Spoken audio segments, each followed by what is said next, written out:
Durga home టాక్స్‌కి స్వాగతం. ఈరోజు వీడియోలో నర్సరీ నుండి కొన్ని మొక్కలు తెచ్చుకున్న వాటికి ఏ విధంగా మట్టి మిశ్రమం కలుపుకున్నానో మీతో షేర్ చేసుకుంటున్నాను. ఒక వంతు మట్టి, ఒక వంతు కంపోస్ట్, ఒక వంతు ఇసుక ఇవన్నీ వేసుకొని కలుపుకున్నాను. కుండీకి నీళ్లు పోవడానికి హోల్ పెట్టుకొని హోల్‌కి బొగ్గులు, కొన్ని రాళ్ళు వేసుకున్నాను. పైన కొంచెం గడ్డి, వేపాకులు కూడా వేశాను.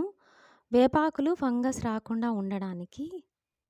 మట్టి కలుపుకునేటప్పుడు బూడిద కూడా వేసుకున్నాను. ఇందులో పొటాషియం ఎక్కువగా ఉంటుంది. పూలు కూడా బాగా వస్తాయి. బూడిద, పసుపు వేయడం వలన చిన్న చిన్న పురుగులు, ఫంగస్ వంటివి రాకుండా ఉంటాయి. దాల్చిన చెక్క పొడి ఇవన్నీ వేసి కలుపుకొని మొక్క